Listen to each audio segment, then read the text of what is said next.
Buenas tardes, esto es Podcast Piensa Prensa y hoy nos acompaña Carlos Trombel Reyes.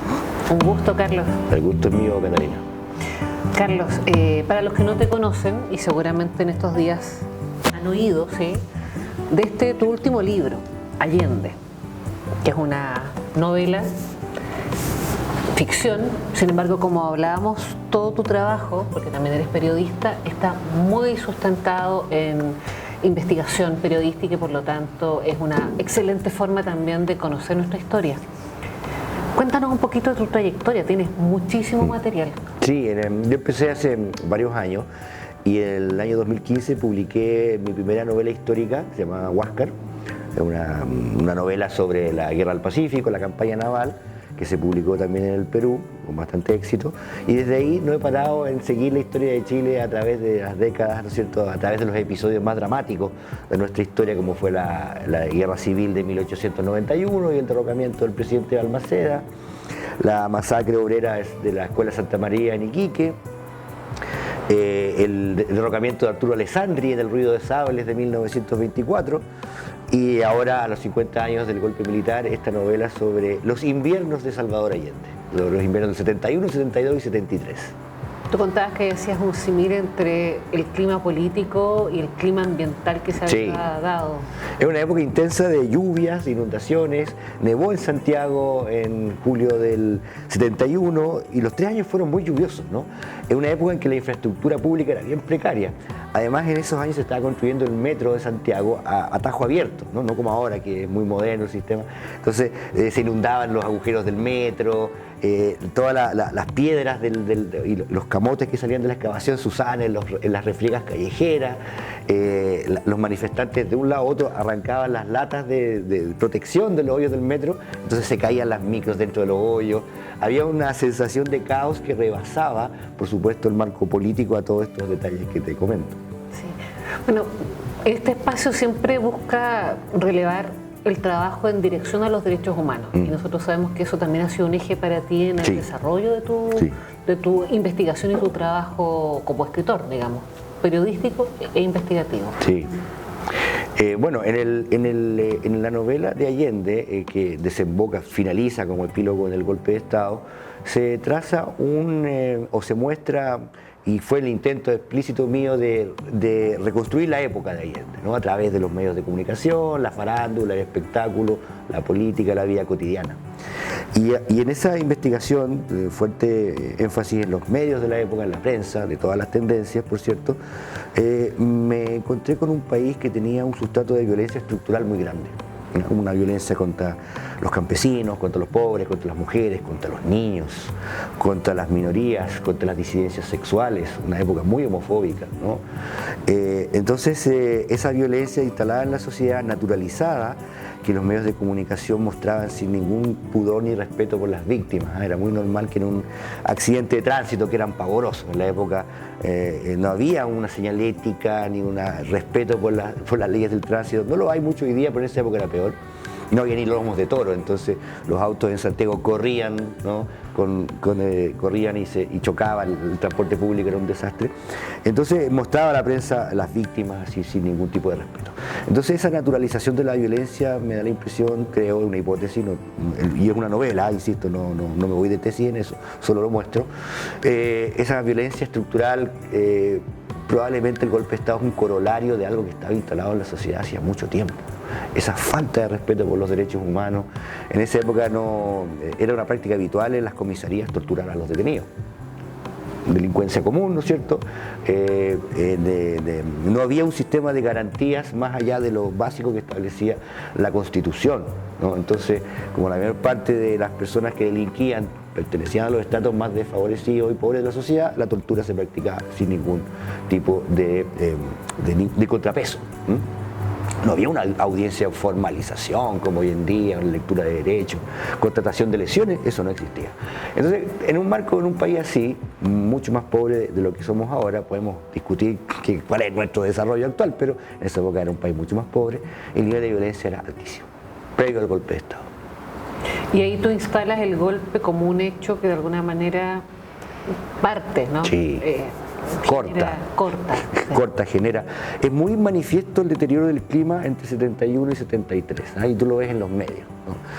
A partir del invierno 71 fue el invierno en que todo se deterioró en Chile, porque fue el año no solamente este invierno crudísimo que te señalaba con una nevazón muy grande de Santiago, sino que más fue el asesinato de Pérez Ujovich, fue la irrupción de la VOP, un extraño movimiento de ultraizquierda al margen de todo lo que era la izquierda estructurada, política de esa época, y el clima ahí se enrareció definitivamente, ¿no? A partir de ese invierno. Entonces, cada año, cada invierno, yo me centré en los inviernos, porque además era un recuerdo de infancia, ¿te das cuenta? Yo me acordaba por contraste a los años recientes, de sequía, ¿no?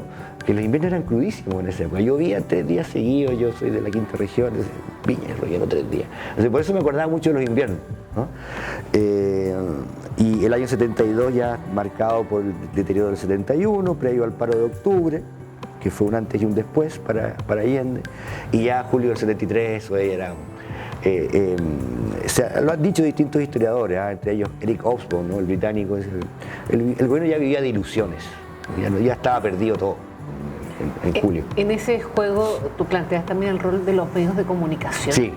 Cómo van haciendo, digamos, esta presión que hoy también la vivimos, ¿no? Claro, es una campaña constante que se alimenta de falsedades y exageraciones, ¿no es cierto? Por ejemplo, un titular que lo tengo ahora del Mercurio de julio, un titular no tenía tanto que ver, sí tenía que ver con la contingencia, pero como estaba planteado, ¿no es cierto? Los días domingos el Mercurio llevaba como una portada única con un reportaje, transporte público, salud, etc. Y ese titular de julio decía Chile sin vino.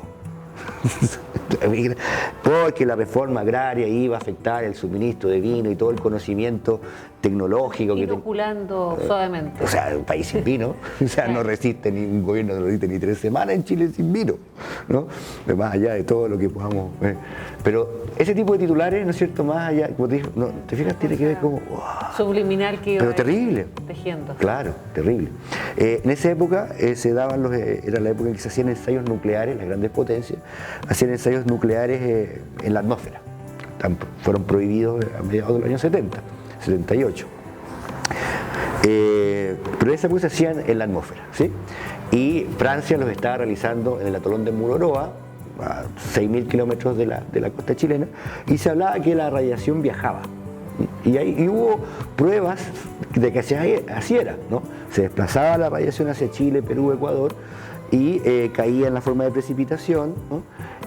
Y tenía el potencial de contaminar la leche de los niños, ¿no?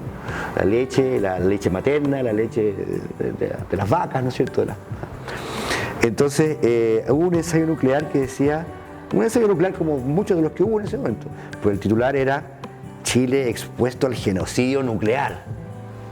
Claro. Entonces imagínate, una población expuesta a ese tipo de noticias está enormemente alarmada por lo interno y lo externo.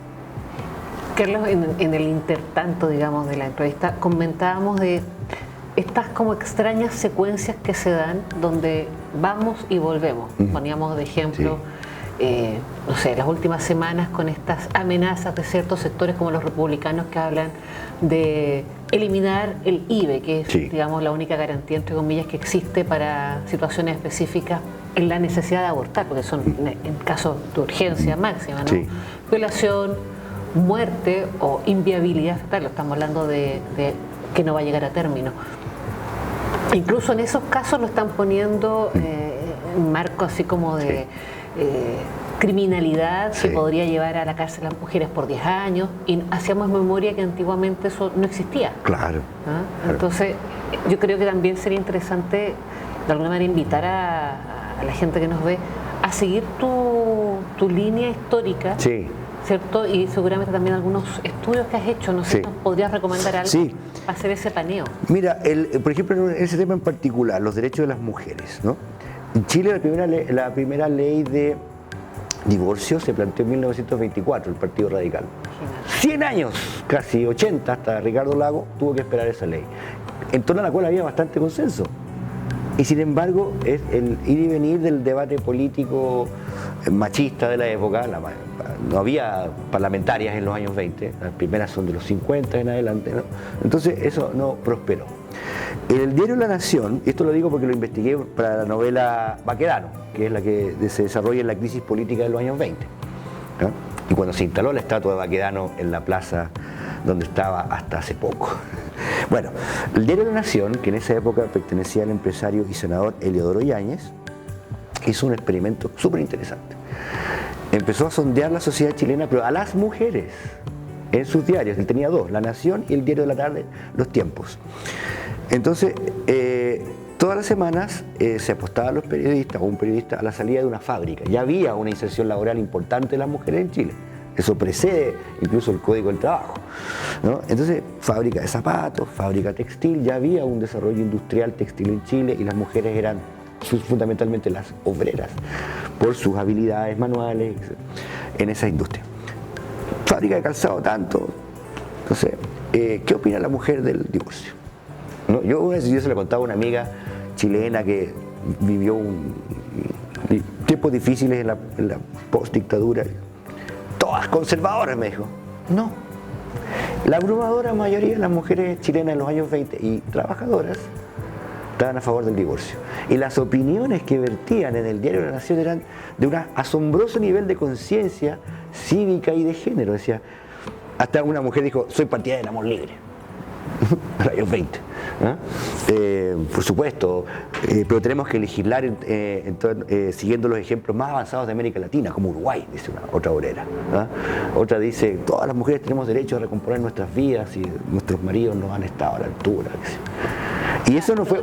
Hablamos además de gente que está en ese momento al día de lo que pasa, sin internet, sin... Nada. O sea, sabiendo la realidad de Uruguay, sabiendo lo que estaba pasando. Las mujeres plenamente conscientes, mujeres obreras, plenamente conscientes de lo que está en juego con la ley de divorcio. Además, ellas perciben su salario.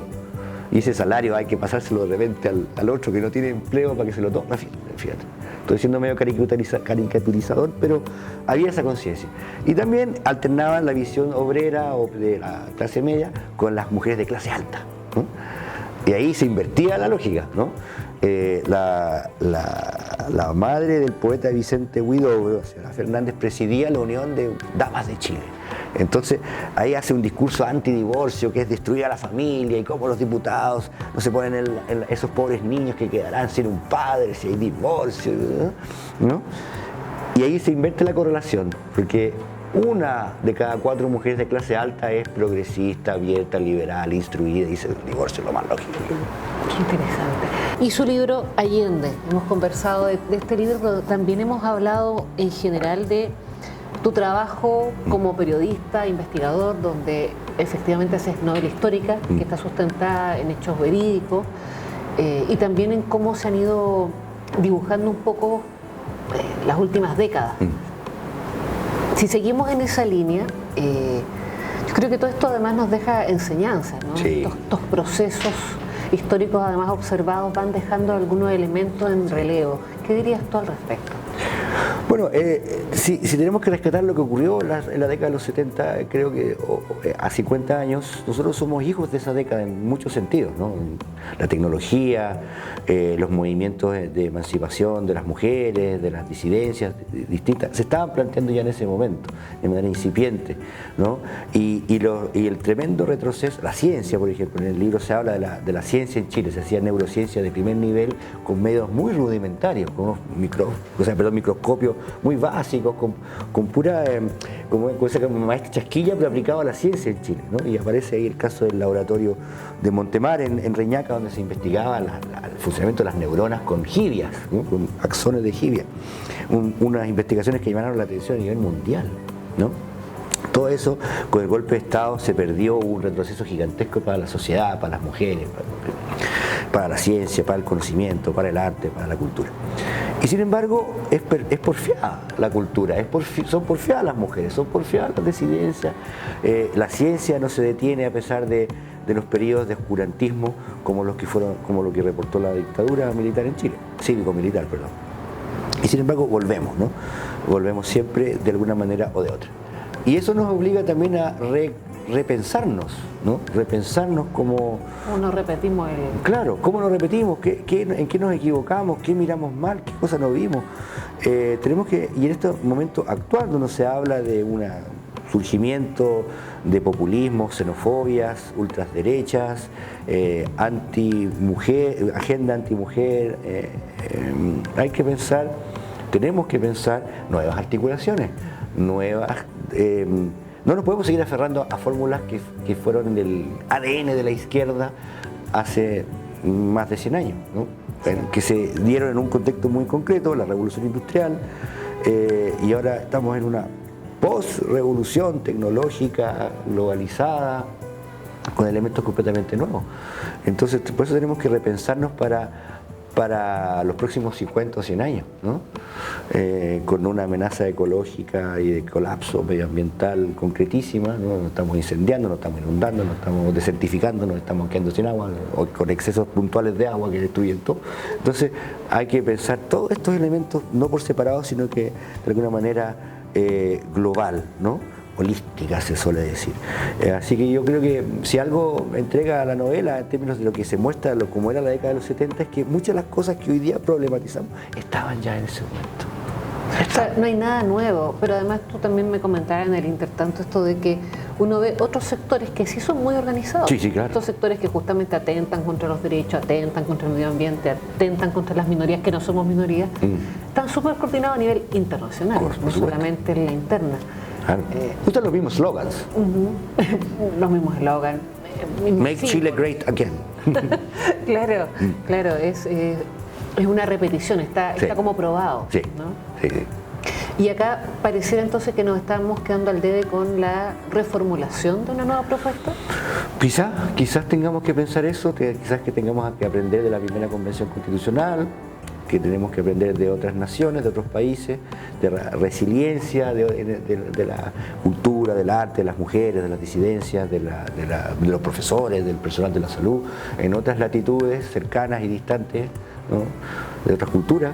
Tenemos que, nada sobra en la reflexión que tenemos que hacer hoy de cara a lo que está sucediendo. Claro, y tal vez también tomar elementos históricos que han estado como semillero, como tú decías, de los 70 y que hemos dejado de lado. Sí, yo creo que hay que volver un poco a la risa, al goce, al optimismo, incluso en los peores momentos, al chiste, a la supervivencia cotidiana, ¿no? A la capacidad que tenemos de siempre estar buscando el atajo, saltar el charco, arreglar la cuestión que no funciona, el enchufito, ¿no?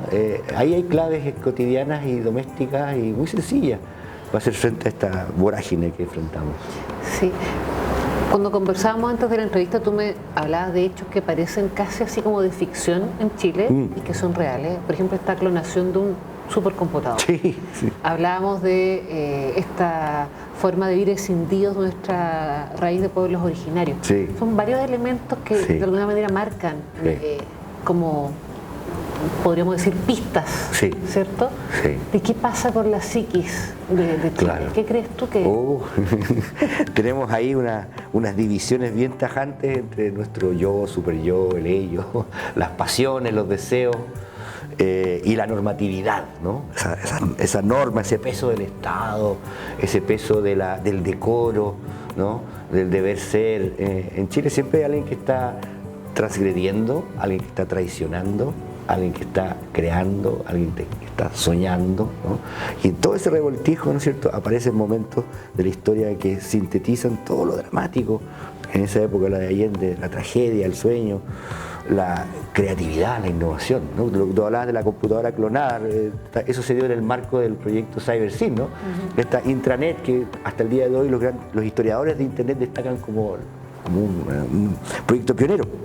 No tenían suficientes computadoras para hacerlo funcionar, y en esa época había pocas computadoras IBM 360, que eran los grandes armatostes que imperaban en la informática.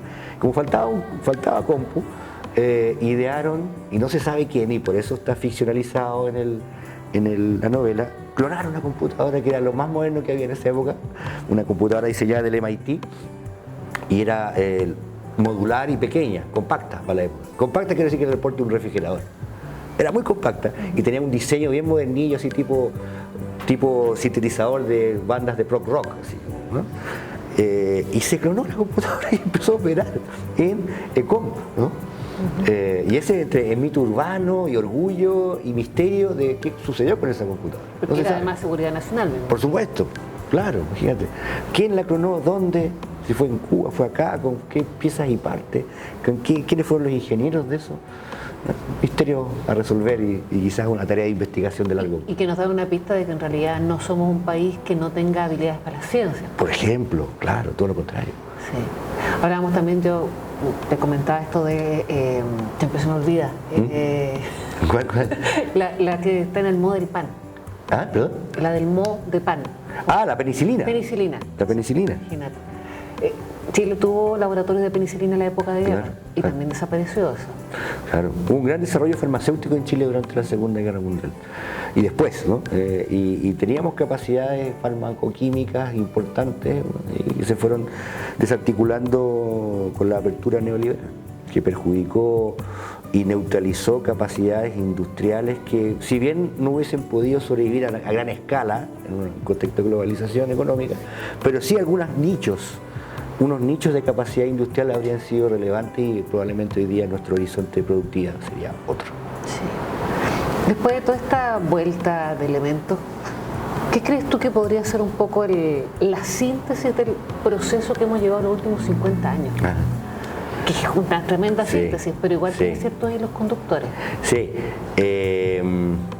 Bueno, por una parte hay eso yo lo veo en términos de narrativas, ¿no? De narrativas, hay una narrativa que sostiene que a partir de la apertura comercial, de la desregulación económica, del proyecto Chicago, del proyecto neoliberal gremialista, se abrió la economía y llegó el progreso, y el desarrollo, el desarrollo y el progreso, y la riqueza, ¿no?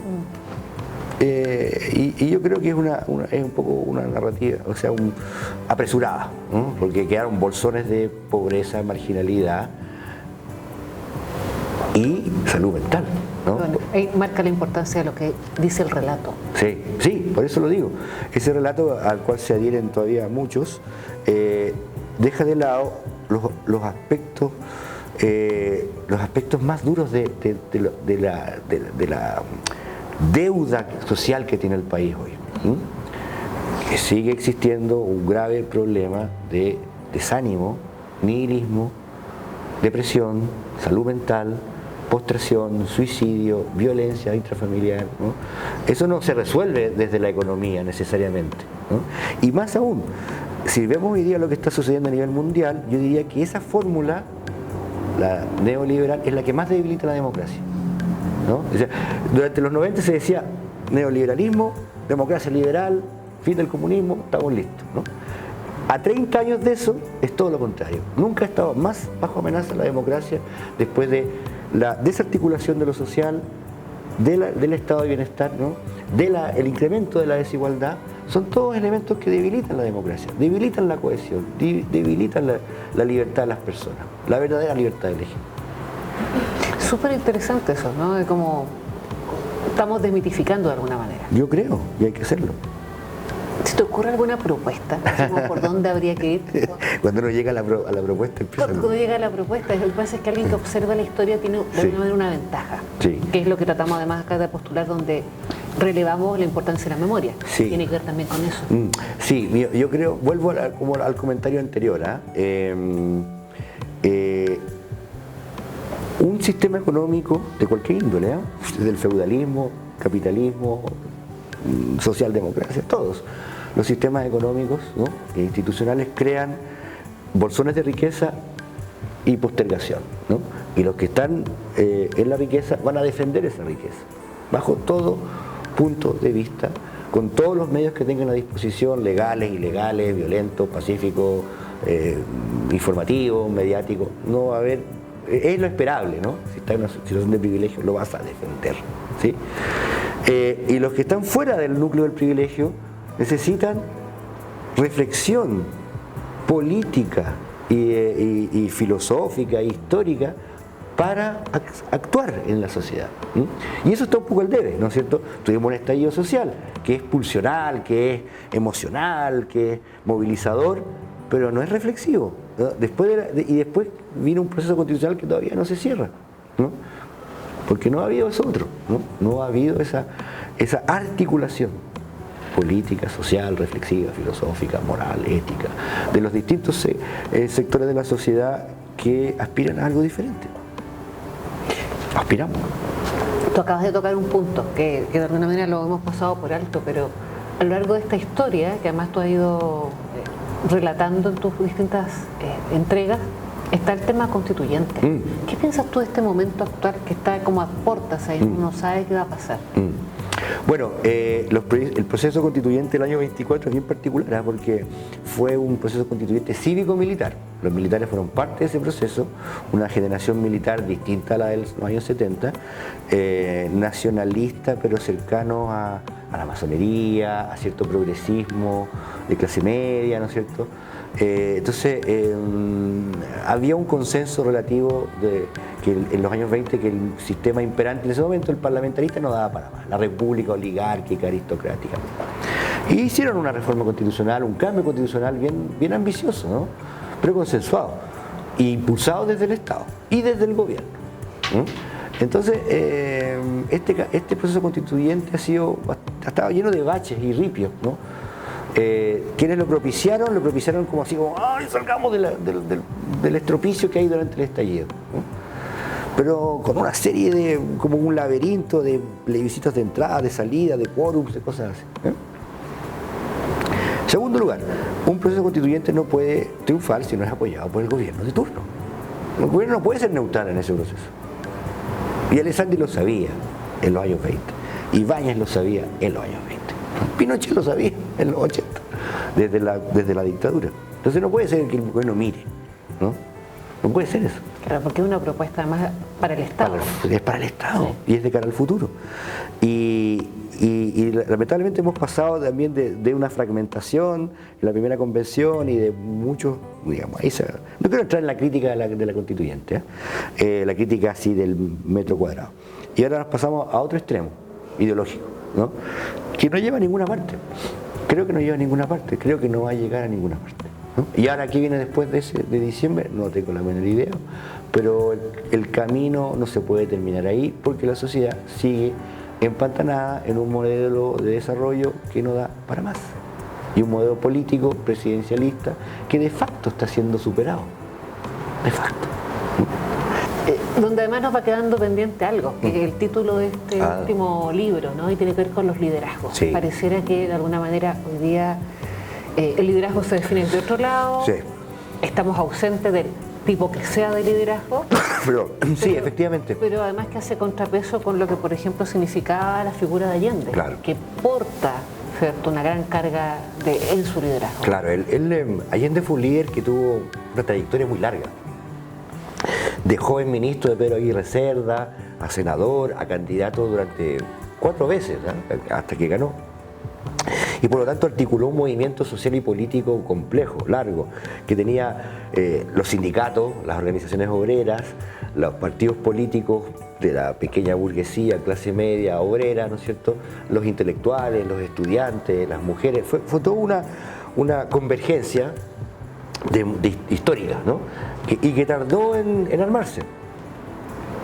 Ahora, y tenía ciertas características Allende que están un poco en la novela, de una gran sentido del humor, simpatía personal, capacidad de manejarse con personas de distintos signos políticos, unía esa simpatía personal con una capacidad de seducción, ¿no? Y la noción de que ese liderazgo permitiría hacer un tránsito a un cambio de sociedad en democracia. Se hablaba de la vía chilena al socialismo, que no iba a ser la vía revolucionaria, que no iba a ser la vía armada de Cuba o de otras partes del mundo, iba a ser democrática.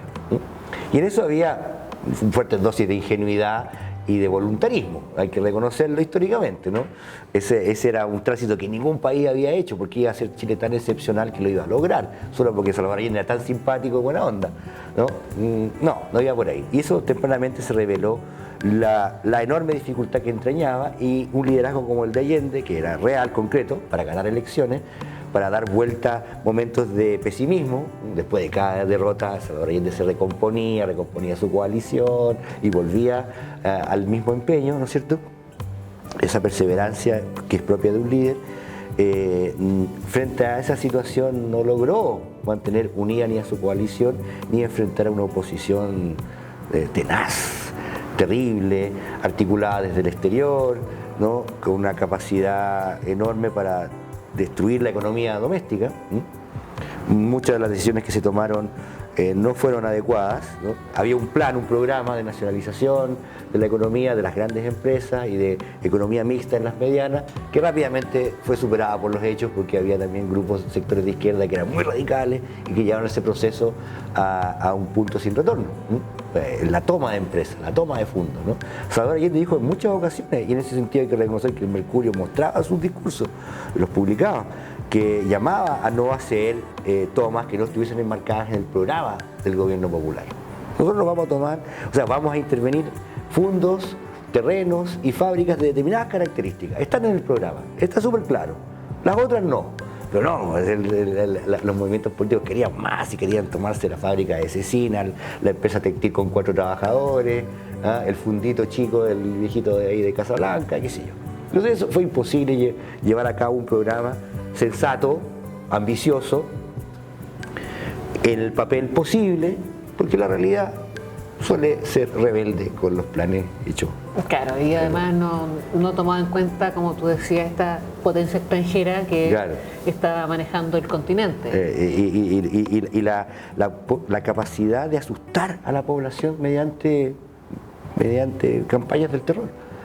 Eso es concretísimo, la clase media se asusta rápido de que le van a quitar la casa, que le van a obligar a que los niños estudien marxismo en el colegio, le van a obligar a abortar a las mujeres. Claro. O sea, hablábamos de que la campaña que hubo contra el gobierno de Allende era muy similar a la campaña que hubo ahora. Sí, tenía muchos paralelismos, ¿no? ¿Se repetían? Sí, se repetían en muchos elementos, por ejemplo el de la vivienda, el de la propiedad, ¿no? Hay muchos paralelismos porque son recurrencias, son miedos instalados, o sea, miedos fáciles de atizar y de despertar. Estamos hablando de que básicamente como pueblo chileno tenemos los mismos elementos hace décadas instalados y no se mueven. Y no solo en Chile, o sea, por ejemplo en España, ejes de campaña de la derecha española eran: te vas a ir de vacaciones y vas a volver y tu piso va a estar ocupado por un ocupa, por un inmigrante ilegal. Y se ha dado. Hay espacios en que ocurre, ¿no es cierto? Sí, siempre toman, digamos, ese ejemplo. Pero era como, ten cuidado de irte de vacaciones porque puede que no vuelvas a tu casa, ¿no? Entonces es fácil tomar 2 o 3 ejemplos y extrapolarlos, ¿no? Y generar una campaña de terror. No es difícil. Es muy difícil para un gobierno neutralizar el terror. ¿Cómo se neutraliza el terror? Sí, es como siempre se desborda. Es fácil, tenemos tendencia a tener miedo, los humanos, ¿no? Sí, ese es un punto interesante estudiar, yo diría. Sí. Carlos, pensando en Allende, tu última novela, ¿dónde la gente lo puede encontrar? Porque creemos que lo importante de esto es además aprovechar la instancia y que se conozca este trabajo y sobre todo recordemos que está sustentado en investigación periodística. O sea, vamos a poder aprender historia también. Sí, esa es la idea, ¿no? De mostrar la época y las curiosidades y aspectos sobresalientes de ese Chile de hace medio siglo. Está disponible en todas las grandes librerías del país, en los centros comerciales, las librerías, las cadenas que leo, Antártica, Feria Chilena del Libro y otras también, librerías independientes, en Busca Libre, en plataformas de internet. Está disponible en todo Chile y para los compatriotas o hermanos latinoamericanos va a estar disponible prontamente en Colombia, en Perú, en México, Uruguay, Argentina y en España la próxima semana. Está abierto por todas partes. Sí. Y para ir cerrando, mira, allá hacer tu cámara, un mensaje a quienes nos ven para este momento histórico expandido, ya van como 4 años de momento histórico. ¿Qué les diría? Yo creo que no hay que perder nunca la esperanza, el norte de que como cultura, como sociedad, como personas que pensamos, amamos y soñamos, nunca nos van a derrotar del todo, no somos sumisos, no tenemos que ser ingenuos, tenemos que mirar la historia y buscar en ella ejemplos que nos den la fuerza para seguir adelante y mirar y buscar un mundo mejor. Creo que las amenazas y los peligros son precisamente momentos para reflexionar y para buscar esa salida, para buscar esos nuevos horizontes. Muchas gracias, Carlos. Muchas gracias. Agradecido de tu visita. Esto es Podcast Piensa Prensa, un espacio conjunto entre Piensa Prensa y el sitio Memoria de Estadio Nacional. Muchísimas gracias.